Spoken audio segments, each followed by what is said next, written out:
A gente já viu muitos jogos antigos por aqui, cada um com a sua história, percalços e curiosidades. E se você acompanha esse humilde programa, sabe que todos os principais exemplares de jogos milenares vêm do Oriente ou do continente africano. Porém, hoje a gente vai saber um pouco mais sobre o famoso xadrez viking, vulgo Heventafel ou Henfentafel. Um negócio assim, aqui no De Quem é a Vez História.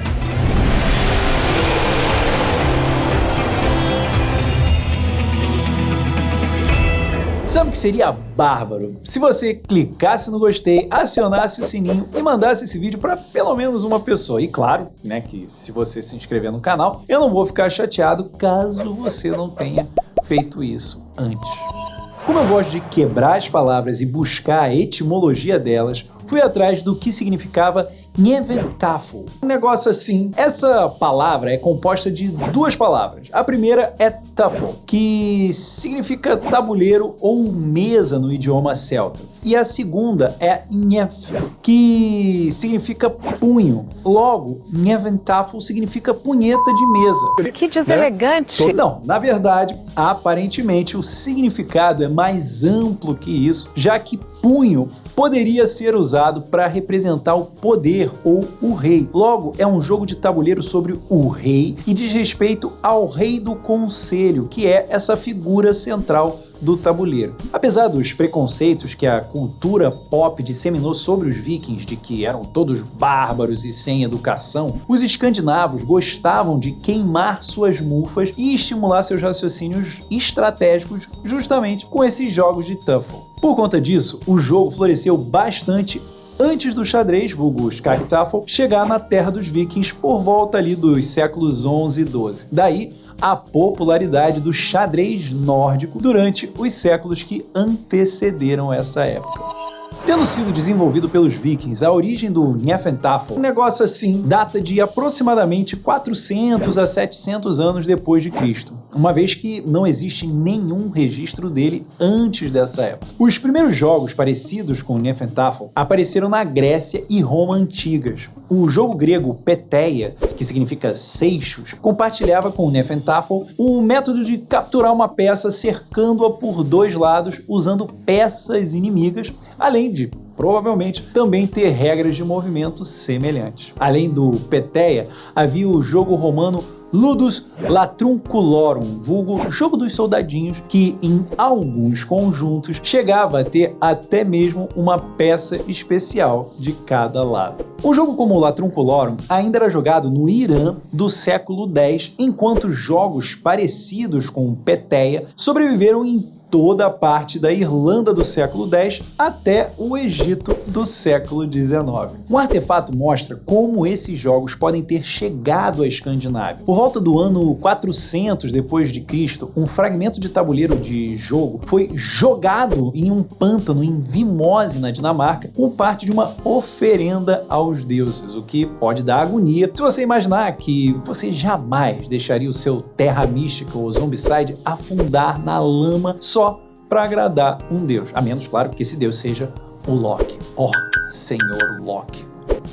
Abençoado seja.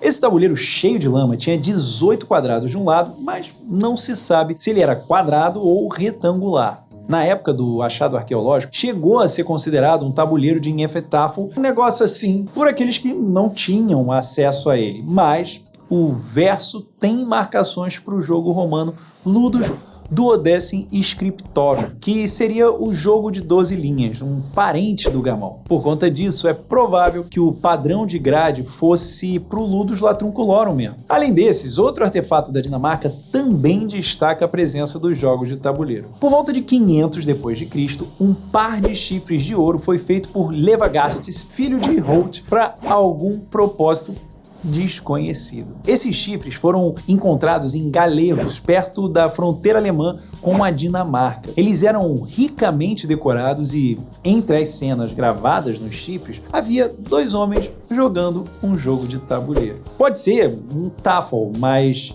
infelizmente as evidências disso são inconclusivas, embora dê para dizer que tem caroço nesse angu. O período histórico chamado Idade de Ferro Romana teve uma vasta influência no grande Império Romano logo ao sul da região nórdica da Europa. Muitos guerreiros do norte da Europa serviram no exército romano e acabaram se familiarizando com o tal do Latrunculorum. Quando eles voltaram para as suas terras natais, os jogadores mais empolgados e talentosos modificaram o jogo para o Tuffle, substituindo o modelo da guerra romana pelo modo de guerra caseiro da Era do Ferro. Claro que isso são especulações, porque não há nada 100% em nenhum registro que mostre tais transformações, mas as coincidências históricas são muitas para serem simplesmente ignoradas.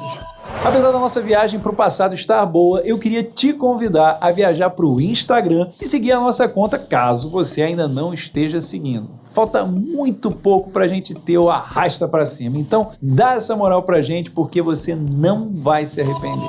Como naquela época o bicho era louco e houve várias invasões vikings, é possível encontrar variações do jogo em diversos países europeus. O Hnefatafl, um negócio assim, foi levado pelos nórdicos para regiões que atualmente compreendem a Islândia, Irlanda, Groenlândia, Inglaterra, País de Gales, sem contar a Europa Oriental. Era o tipo de jogo ótimo para se jogar ali entre uma pilhagem e outra, naquele momento chato em que nada está acontecendo. Como a gente falou antes, Tuffle é um nome genérico para uma penca de jogos jogados com tabuleiro pelos vikings e pelos países influenciados por eles. As variações do Hnefatafl foram jogadas em tabuleiros com números ímpares de quadrado. Por conta disso, em todos os casos, sempre tinha um espaço central que servia como ponto de partida para o rei.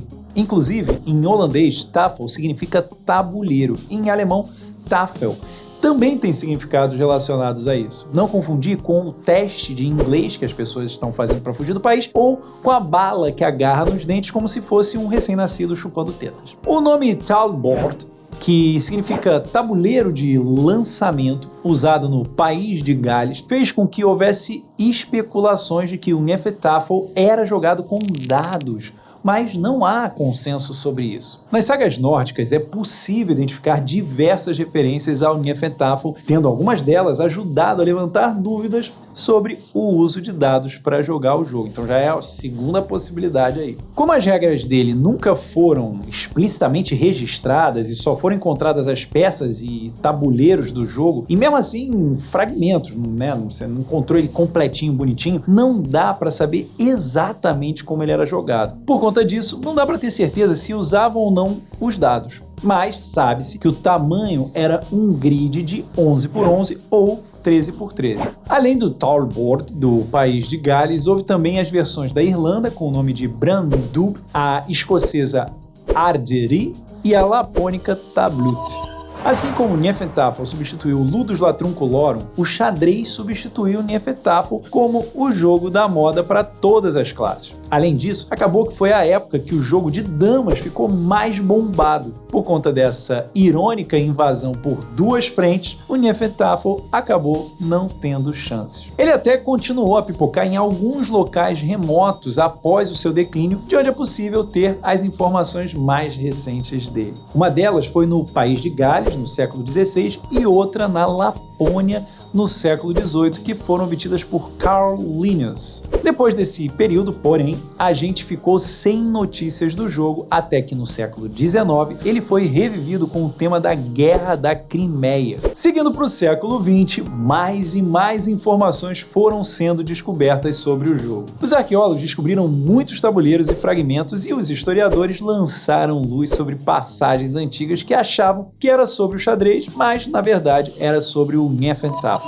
Como a gente comentou antes, não há um conjunto de regras específico que tenha sobrevivido 100%, apesar da sua história ao longo dos séculos. Mas há algum consenso em torno das regras que Carl Linnaeus, vulgo Linneu, apresentou como sendo resultado dos seus estudos e diários de viagens. O jogo ele não é difícil, até porque as peças não têm movimentos diferenciados, mas a estratégia muda bastante dependendo de qual lado você decidir jogar. Hnefatafl é composto por um tabuleiro de 11 por 11 casas com algumas posições marcadas com desenhos especiais. A gente tem o rei e seus 12 soldados, além dos 24 mercenários. O objetivo do jogo é conduzir o rei em segurança até um dos 4 refúgios usando os defensores reais. Porém, os mercenários vencem se conseguirem imobilizar o rei, não deixando espaço para ele andar. Ou seja, uma partida de Hnefatafl simula um ataque viking dentro de uma batalha com os atacantes situados ao redor dos 4 cantos, cada um sendo um navio. Por outro lado, o rei e os seus defensores estão localizados no centro do tabuleiro. Mas como é que é a movimentação? A princípio, qualquer pessoa pode começar a partida, não há necessariamente uma regra para isso. Mas depois que alguém começa, os movimentos são alternados. Todas as peças, incluindo o rei, andam em linha reta, seja na horizontal ou na vertical, mas nunca na diagonal. Ou seja, é como se fosse uma torre no xadrez. Porém, existem algumas casas proibidas. No caso, a casa central e as 4 casas nos cantos do tabuleiro não podem ser ocupadas por nenhuma outra peça que não seja o rei. Mas como a gente faz para capturar alguma peça? Existem 2 maneiras. A primeira seria flanqueando a peça do adversário. Ou seja, se você for cercado por 2 peças da outra cor, com elas ocupando as 2 casas adjacentes em uma linha ou coluna, você se ferrou. A segunda seria se você terminasse encurralado entre uma peça do adversário e o trono, que é a casa central, ou entre uma peça rival e os refúgios, que são as casas nos cantos do tabuleiro. No caso, o rei pode ajudar a capturar qualquer peça como se fosse um soldado normal. Agora, se você quiser, tanto como soldado quanto como mercenário, dá para se deslocar com segurança para uma casa vazia, mesmo que ela esteja entre 2 peças inimigas. Curiosamente, nesse caso você não será capturado, porque é como se você tivesse o benefício do elemento surpresa. Por outro lado, para capturar o rei, os mercenários vão precisar cercá-lo por completo, ou seja, só se todas as 4 casas adjacentes em volta dele estiverem ocupadas por mercenários, é que o rei é capturado. Embora haja uma exceção, que é quando o rei fica cercado pelo inimigo pelos 3 lados, sendo o 4º lado a casa central, vulgo a que tem o trono. O jogo acaba ou quando o rei chega em um dos 4 refúgios, ou quando os mercenários capturam o rei. Agora, olha que curioso. Assim como no xadrez convencional e no Uno, há avisos nesse jogo. Isso porque sempre que tiver um caminho livre para o rei chegar até um dos refúgios, o jogador tem que avisar o seu oponente dizendo Haishi, que seria o equivalente a dizer cheque no xadrez. E no caso de ter 2 rotas livres, o jogador tem que dizer Tuishi, que seria o checkmate, porque aí é impossível para o adversário bloquear 2 caminhos na mesma jogada. Além disso, quem controla os mercenários precisa avisar o defensor se o rei puder ser capturado no próximo movimento. E isso foi o que eu consegui cavar da história do Hnefatafl, um clássico jogo da cultura viking. Você já tinha jogado ele? Curtiu a ideia? Joga aí nos comentários pra gente tentar dar a volta no algoritmo do YouTube, que daqui a pouco eu já respondo. Valeu, pessoal!